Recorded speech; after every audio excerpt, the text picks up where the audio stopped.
Hey guys, Paulies Sleepers, week 13, special Sunday morning edition. I've been doing a couple minute video on Sundays just for inactives and last minute thoughts, and I don't think they're getting to you guys in time. I can't wait for the inactives. Besides, you guys have been more involved in your lineups, hopefully, so I'm just going to give some tips, and when the inactives come out, you guys need to just check on a couple of these players, which could be a couple pivot plays for us. We're not doing anything stupid at the last minute, I hope. We're just maybe loading up on plays that we're not as high on and getting more of those guys in the lineups. So Aaron Jones is active today. Now, Adam Schefter reports that Jamal Williams will still get the bulk of the work for Green Bay, but I liked Williams when I thought he was going to be the only game in town. Still is probably a really good play at 4,700. I'm not completely fading him, but depending on how much you guys used him, I would maybe cut that in half. And Duke Johnson and Marshawn Lynch and Eckler and those cheap guys you could sub in. You could buy up to Dion Lewis and get him in more lineups. I'm still feeling really good about him. Again, let's not completely fade Williams, but we know now that Aaron Jones is playing, so I want to get a little less of him. With Kevin King being out for the Packers, I'm going to increase my ownership in Mike Evans. There's no Doug Martin there, so they're going to have to throw. I think that game could shoot out. Deshaun Jackson was on the injury report. We like him, and he's off the injury report, so feel better about him as well. On the other side, you've got TJ Ward out for the Bucks, so don't fade Devontae Adams. And I talked about Jordy Nelson. I'm going to get him in a couple lineups. I mean, he's got the unbelievable talent that we've seen. You got to think we're going to be able to get him the ball, and this would be the day to do it. Also, Josh Robinson is out for the Bucks, so I mean their horrible secondary is getting worse.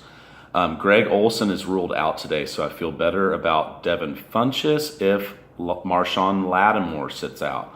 I know there's a lot of scenarios here, guys, but Marshawn Lattimore is that shutdown cornerback for the Saints. And I don't know if he's going to play. If he's out, we already know that Olsen is out, so let's get some more Funchess in our lineups. Not go crazy, but get him in a couple of those.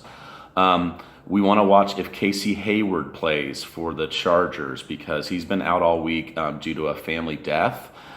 He's still in Atlanta from the last I heard, so if he doesn't play, I'm going to get Josh Gordon in a couple of my lineups. Everybody's saying Casey Hayward is going to guard Corey Coleman. That is absolute horseshit. We know who the best player is. They're going to put Casey Hayward on the best player. They're not going to be as concerned about what Corey Coleman can do. That's nothing against him as a player. He's fantastic, but I mean, Josh Gordon has that potential to be, the number one. I'm still fading Jared Cook, and then I'm fading Seth Roberts. He's just a bad football player. I think that's bad advice to tell you guys to play him. Let's listen to our team on this one.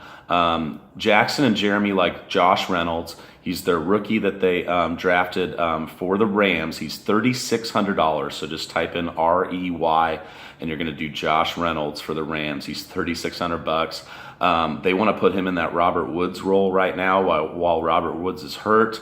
And they torched Arizona and London, and Arizona might not have Adrian Peterson. He's doubtful to play, which means Kerwin Williams is going to get the start. And I was at the Colts game that Kerwin Williams started against the Colts before they got AP, and he sucks.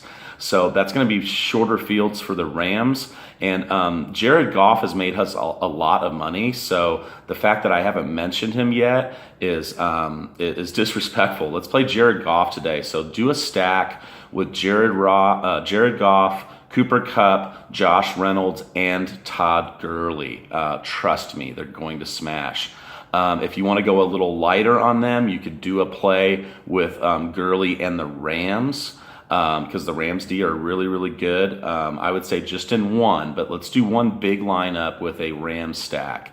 Also, there's a stack I didn't give out yesterday. I know I gave out a ton that I really like. Drew Brees with Alvin Kamara, Marshawn Lynch, Devin Funchess, Jermaine Kearse, Michael Thomas, Jack Doyle, Dontrell Inman, or the Ravens. And on Inman, you can go to Reynolds. Inman he's on a sucky team. I mean, I'm not completely fading Inman. That's Jackson's guy, but Jackson's guy is also Reynolds. I like this guy a lot more that I'm waking up and thinking about all this today. Christian McCaffrey's been out all week with a shoulder, limited, not out, but limited. He's a tiny guy. I'm kind of worried about the shoulder. So I might fade him a little bit. So let's look for him, what his injury designation is before the game too. Especially if he's out, obviously get him out of your lineups. So thanks for bearing with me this morning. I know I'm kind of all over the place, but you've got to really pay attention to these last minute inactives. And by the time they come out at 11 and my video posts at 11:30, maybe 12, you guys probably aren't getting that. So that's why I'm doing that this early today. We want the Paulies Sleepers team to succeed and take advantage of these last minute injuries. All right, thanks. Have a good one.